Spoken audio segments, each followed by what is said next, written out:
என் பேரு Sri Lalitha. Welcome to my channel ஸ்ரீஸ் delight. இன்னைக்கு நம்ம கிரீன் லஞ்ச் மெனு பார்க்கலாம். கிரீனா என்னன்னு பாக்குறீங்களா? கிரீன் கலர்ல மென்ட் புலாவ், ஜீரக சம்பா போட்டு மென்ட் புலாவ். அதே மாதிரி கிரீன் கலர்ல எண்ணெய் கத்திரிக்காய். அதாவது நம்ம வேற எந்த ஒரு சில்லி பவுடர் எதுவுமே யூஸ் பண்ணாம எல்லாமே கிரீன் கலர்ல இன்னைக்கு பண்ண போறோம். அதை எப்படி பண்ணலாங்கிறத பார்க்கலாம் வாங்க. கிரீன் எண்ணெய் கத்திரிக்காய் தான், பச்சை எண்ணெய் கத்திரிக்காய்க்காக கத்திரிக்காய் எடுத்திருக்கேன். எனக்கு கிரீன் கலர்ல கத்திரிக்காய் கிடைக்கல, அதனால எடுத்திருக்கேன். சப்போஸ் கிரீன் கலர்ல கத்திரிக்காய் கிடைக்கும் இல்லையா, அது கிடைச்சாலும் நீங்க யூஸ் பண்ணலாம், அது ஆப்ஷனல் தான். ஸோ கத்திரிக்காய், அதே மாதிரி கொத்தமல்லி, இது ஒரு பஞ்ச் எடுத்திருக்கேன். இது வந்து நான் புலாவுக்கும் யூஸ் பண்ணுவேங்கிறதுனால இவ்வளோ இருக்கு, 2 பஞ்ச் இருக்கு இதுல. கருவேப்பிலை, கிரீன் சில்லி பேஸ்ட், கறி பேஸ்ட் பண்ணியிருந்தேன் இல்லையா, அந்த கிரீன் சில்லி பேஸ்ட், இஞ்சி பூண்டு, அதுக்கப்புறம் வந்து ஒரு 2 டேபிள் ஸ்பூன் எள்ளு, வெள்ளை எள்ளு வந்து நான் வறுத்து வச்சிருக்கேன். உங்ககிட்ட கருப்பு எள்ளு இருந்தாலும் அதையும் நீங்க யூஸ் பண்ணிக்கலாம். கொப்பரை 1 கப்பு, கடலை 1 கப்பு, ரெண்டுமே ஈக்குவலா எடுத்திருக்கேன். சப்போஸ் நீங்க எள்ளு யூஸ் பண்ண மாட்டீங்க அப்படின்னா நீங்க வந்து கொப்பரை 1 கப் எடுத்து கடலை 1/2 கப் எடுத்துக்கலாம். அதுக்கப்புறம் புளி பேஸ்ட், இது வந்து அந்த புளிப்பு எவ்வளவு சார்னஸ் வேணுமோ அது தகுந்த மாதிரி நீங்க எடுத்துக்கலாம். இப்போ நம்ம ஜீரக சம்பா புலாவுக்கு பார்க்கலாம். ஜீரக சம்பா நான் வந்து 2 கப் எடுத்திருக்கேன். புதினா, இது வந்து ஒரு பஞ்ச், ஒரு மீடியம் பஞ்ச் சைஸ் எடுத்திருக்கேன். 3 ஆனியன், இஞ்சி பூண்டு, அதே மாதிரி இந்த கிரீன் சில்லி பேஸ்ட்டும் யூஸ் பண்ண போறேன். அதுக்கப்புறம் கொஞ்சம் கரம் மசாலா ஸ்பைசஸ் போட்டு பண்ண போறேன்.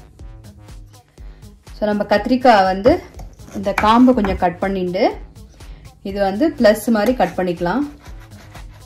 இது கொஞ்சம் ஸ்டஃப் பண்றதுக்கு நம்ம ஸ்பேஸ் அலோகேட் பண்ணிட்டு இருக்கோம். இது ஆக்சுவலி எண்ணெய் கத்திரிக்காய்னு சொல்லக்கூடாது, ஏன்னா எண்ணெய் கத்திரிக்காய்க்கு நிறைய எண்ணெய் யூஸ் பண்ணுவோம், இதுக்கு அவ்வளோவா எண்ணெய் அவ்வளோவா யூஸ் பண்ண மாட்டோம். ஸோ நம்ம கத்திரிக்காய் இது மாதிரி பூச்சி இல்லாமல் பார்த்து எடுத்துக்கலாம். இது எல்லாமே நான் அது மாதிரி தான் கட் பண்ணிக்க போகிறேன் இப்போ.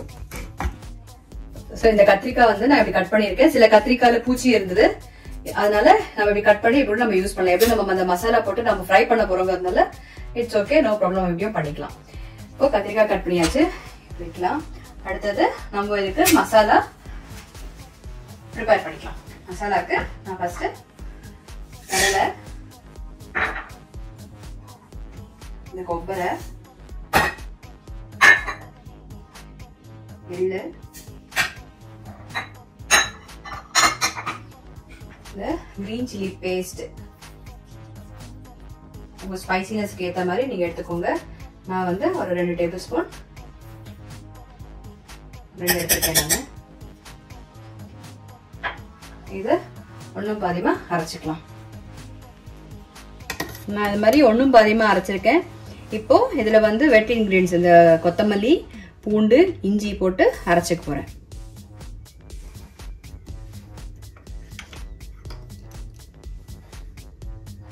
அஞ்சு 6 பூண்டு, இது ஒரு பஞ்ச் ஃபுல்லா,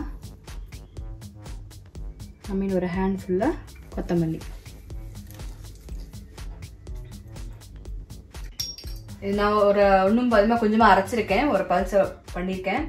இப்போ இதில் கொஞ்சம் புளி பேஸ்ட்டும் எடுத்து ஊற்றிக்கலாம். இது வந்து ஒரு குட்டி எலுமிச்சம்பழம் சைஸ்க்கு புளி. இது ஆல்மோஸ்ட் அரைப்பட்டு எடுத்து நம்ம இப்போ வந்து நான் உப்பும் கரம் மசாலாவும் கொஞ்சம் சேர்த்துக்கிறேன். நான் இதில் நீங்கள் எப்பயே வந்து அந்த உப்பு காரம் எல்லாம் எப்பயே பார்த்துக்கணும், நம்ம ஸ்டஃப் பண்ணுவோம் இல்லையா, ஸோ அதில் இறங்குறதுக்காக உப்பு காரெல்லாம் நம்ம அரைக்கும் போது, அரைச்சி ஆல்மோஸ்ட் ஆயிடுத்துங்கும் போது நம்ம பார்த்துட்டு நம்ம அதை ஆட் பண்ணிக்கலாம். இப்போ நான் வந்து ஒரு 1/2 ஸ்பூன் கரம் மசாலா ஆட் பண்ணிக்கிறேன்.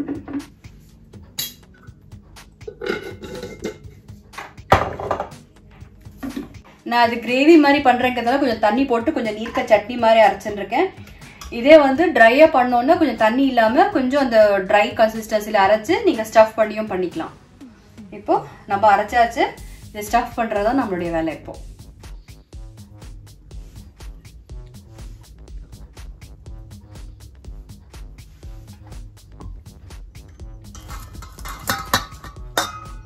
ஸோ எந்த கத்திரிக்காய்க்கெல்லாம் நம்ம ஸ்டஃப் பண்ண முடியுமோ அந்த கத்திரிக்காய்லாம் ஸ்டஃப் பண்ணிக்கலாம். மீதி எல்லாத்துக்குமே மேலாக ஸ்ப்ரெட் பண்ணி வச்சிடலாம். ஸோ சில பேருக்கு கத்திரிக்காய் ரேஷஸ் வரும் சாப்பிட்டா, அது மாதிரி இருக்கிறவங்க கத்திரிக்காய் வந்து ஆல்மோஸ்ட் ஒமிட் பண்ணிடுவாங்க. பட் அதுக்கு பதிலாக நீங்கள் வந்து கொஞ்சம் மஞ்சள் எக்ஸ்ட்ராவே சேர்த்துன்னு கூட நம்ம கத்திரிக்காய் பண்ணால் இந்த ரேஷஸ் கொஞ்சம் தவிர்க்கலாம். இன்னைக்கு நான் வந்து இதில் மஞ்சள் போடலை. சப்போஸ் அது மாதிரி ப்ராப்ளம் இருக்கிறவங்க இந்த அரைக்கும் போதே கொஞ்சம் மஞ்சளையும் சேர்த்து நீங்கள் ஸ்டஃப் பண்ணிட்டீங்கன்னா அந்த நச்சுத்தன்மை என்ன இருக்கோ அது எல்லாமே போயிடும் அந்த கத்திரிக்காயிலேருந்து. ஸோ நம்ம ஸ்டஃபிங் பண்ணி வச்சுட்டோம். இந்த மீன்வைல் நம்ம மின்ட் புலாவுக்கான மசாலாவும் அரைச்சிக்கலாம். நான் அதுக்கு கொஞ்சம் இஞ்சி பூண்டு குட்டி குட்டியாக கட் பண்ணிக்கிறேன். உங்ககிட்ட பேஸ்ட் இருந்தால் நீங்கள் அதையே யூஸ் பண்ணலாம். அப்போதைக்கு அப்போ ஃப்ரெஷ்ஷாக அரைச்சுட்டா அது டேஸ்ட் நல்லா இருக்கும். அதனால நான் வந்து ஃப்ரெஷ்ஷாக அரைச்சிக்க போகிறேன். நம்ம அந்த எண்ணெய் கத்திரிக்காய்க்கான அந்த மசாலா அரைச்சிருந்தோம் இல்லையா, அதுலேயே நான் வந்து இப்போ இந்த மின்ட்டு, அதாவது புதினா, கொத்தமல்லி, இஞ்சி பூண்டு, அப்புறம் அந்த கிரீன் சில்லி பேஸ்ட்டு, உப்பு போட்டு அரைச்சிக்க போகிறேன். கத்திரிக்காய்க்காக ப்ரிப்ரேஷன் ஸ்டார்ட் பண்ணலாம்.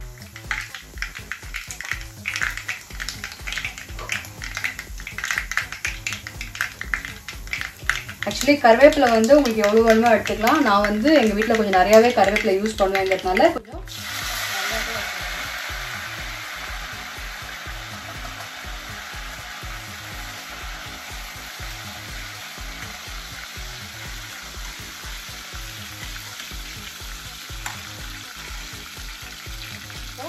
கத்திரிக்காவை 1 by 1 பிளேஸ் பண்ணலாம். இதில்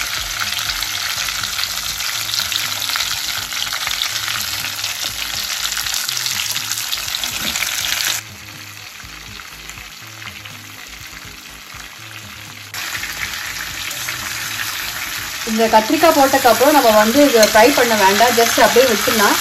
எல்லா கத்திரிக்காயும் அந்த பாத்திரத்தில் அடியில் இருக்கிற மாதிரி நம்ம செட் பண்ணியிருந்தா போதும். இப்போ ஒரு 5 minutes அந்த மசாலாவே அதை கொஞ்சம் வேகட்டும். நம்ம மூடி வச்சிடலாம்.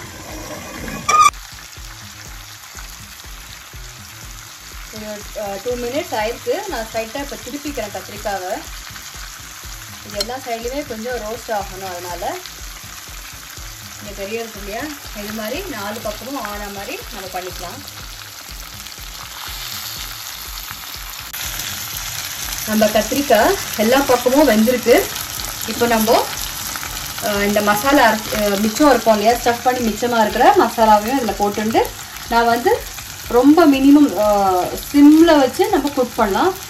அதாவது நீங்கள் பெரிய இதில் பண்ண குட்டி பர்னர் இருக்கிறதுல நீங்கள் மாற்றிக்கலாம்.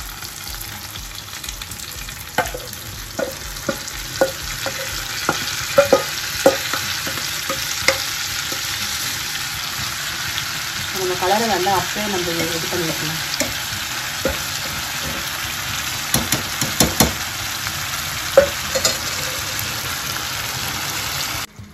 ஸோ நம்ம கத்திரிக்காவை குட்டி அடுப்புக்கு மாற்றியாச்சு. இப்போ இது வந்து ரெடி ஆகிட்டுருக்கோம். இது ரெடியாகி முடியறதுக்குள்ளேயும் நம்ம வந்து இந்த ஜீரக சம்பா புலாவையும் முடிச்சிடலாம். இன்னைக்கு ஜீரக சம்பா புலாவ். ஏன் நான் இன்னைக்கு ஜீரக சம்பாவில் புலாவ் பண்ணுறேன்னா, நம்மளுக்கு அதாவது நம்ம பூர்வீக ஆன்செஸ்டர்ஸ் எல்லாருமே வந்து அவங்களும் வந்து புலாவ் பண்ணியிருந்தாங்களா. புலாவ், பிரியாணி எல்லாம். பிரியாணிங்கிறது நம்மளுக்கு கிடையாது, பட் ஸ்டில் இந்த பிரிஞ்சி ரைஸ் அது மாதிரிலாம் பண்ணுவாங்களாம். அப்போ அவங்க வந்து பாஸ்மதி ரைஸ் யூஸ் பண்ணது கிடையாது. ஏன்னா பாஸ்மதி ரைஸ் வந்து நார்த்லேருந்து வந்து ஒரு ரைஸ். அந்த காலத்துல அந்த எக்ஸ்போர்ட்ஸ் எல்லாம் ரொம்ப கம்மிங்கிறதுனால பாஸ்மதி ரைஸ் நம்ம சவுத் இந்தியாவில் கிடையாது. அப்போ மேக்ஸிமம் எல்லாருமே இந்த ஜீரக சம்பால தான் அதை யூஸ் பண்ணியிருந்தாங்க. இந்த ஜீரக சம்பால கூட இந்த பாஸ்மதி ரைஸ்ல எந்த ஒரு ஃப்ளேவர் வருமோ அதே மாதிரி ஆனால் கொஞ்சம் டிஃப்ரெண்ட்டாக ஒரு நல்ல ஃப்ளேவர் வரும். ஜீரக சம்பா வந்து கொஞ்சம் கொஞ்சமா அது அந்த பாஸ்மதி ரைஸ் வந்ததுக்கப்புறம் இது கொஞ்சம் கொஞ்சமா யூஸ் பண்றது கம்மி பண்ணிட்டாங்க. பட் இப்போ கூட ஸ்டில் நிறைய யூஸ் பண்ணிட்டு தான் இருக்காங்க. ஸோ நான் வந்து இன்னைக்கு இதுல பண்ணலாம் அப்படிங்கிற ஒரு இதில் நான் பண்ணிட்டு இருக்கேன்.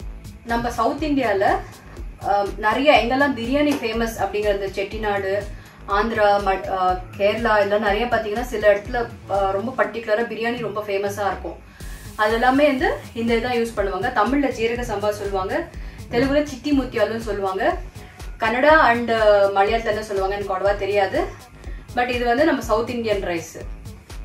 ஸோ இந்த அரிசிக்கு வந்து நம்ம பாஸ்மதி ரைஸ் நம்ம பண்றதுக்கு ஒரு 1 hour இல்லை 20 minutes பிஃபோர் நம்ம போட்டு ஊரெல்லாம் வைப்போம் இல்லையா, அது மாதிரி ஊற வைக்கிற எந்த ஒரு ப்ரொசீஜருமே கிடையாது.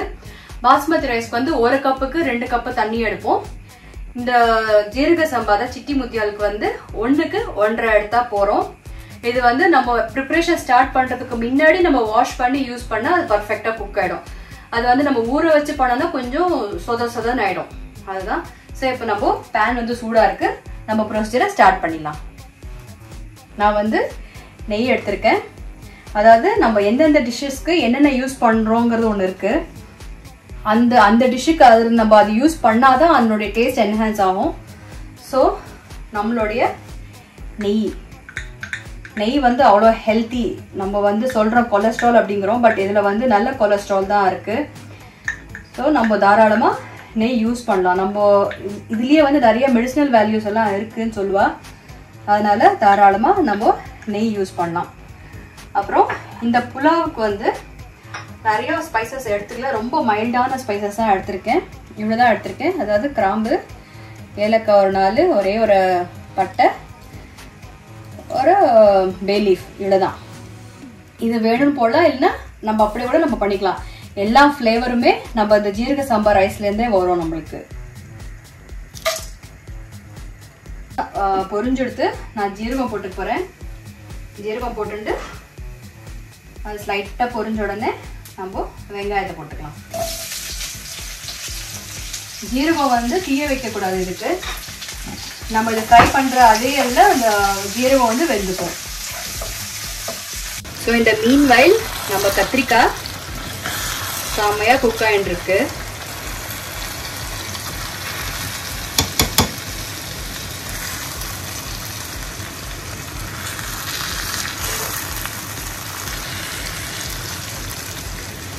இது இன்னும் கொஞ்சம் கூட குக் ஆகட்டும்.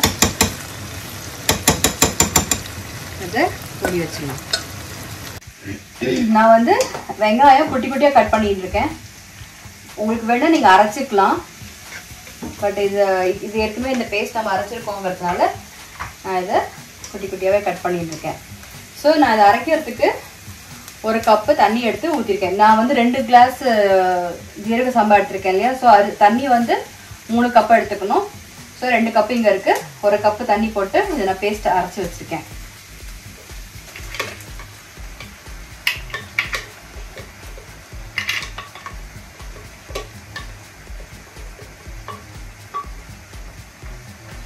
இதை போட்டு நம்ம கொஞ்சம் ஃப்ரை பண்ணிக்கலாம். அந்த புதினாலேருந்து ஒரு லைட்டாக அந்த பச்சை வாசனை போகிற வரலாம் கொஞ்சம் ஃப்ரை பண்ணிக்கலாம். புதினா வந்து இந்த பச்சை வாசனை போயிடுத்து. இப்போது எடுத்து வச்சிருக்கிற தண்ணியை அதில் ஊற்றிடலாம்.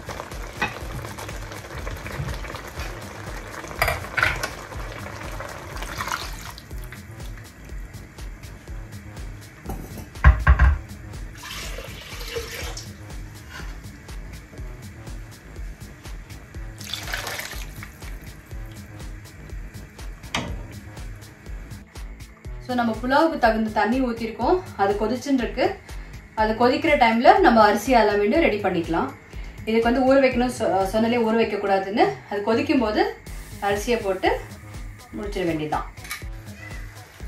தண்ணி கொதிச்சுன்னு இருக்கு. நான் அரிசியை அலமின் வந்துட்டேன். இப்போ இதில் போட்டுடுறேன். ஆஹா, செம்ம ஸ்மெல் அரிசி. நம்ம அரிசியை போட்டோம். ஒரு லைட்டாக பரட்டிட்டு நம்ம மூடி வச்சிடலாம். ஒரு 10 மினிட்ஸ்க்கு நம்ம புலாவ் ரெடி ஆகிடும். இங்கே காட்டுங்க 5 மினிட்ஸ் ஆகிடுச்சு. இப்போது இன்னொரு 5 மினிட்ஸ்க்கு நம்ம சிம்மில் வச்சிடலாம். நம்மளுடைய புலாவ் பர்ஃபெக்டாக ரெடி ஆகிடும். 5 மினிட்ஸ் ஆகிடுச்சு. நம்ம பார்ப்போம். நம்ம ரெகுலராக பாஸ்மதி ரைஸ் பார்த்து அது கொஞ்சம் நீளமாக இருக்கும் இல்லையா. இது கொஞ்சம் குட்டியாக இருக்கிற மாதிரி இருக்குது. பட் டேஸ்ட் நல்லா இருக்கும்.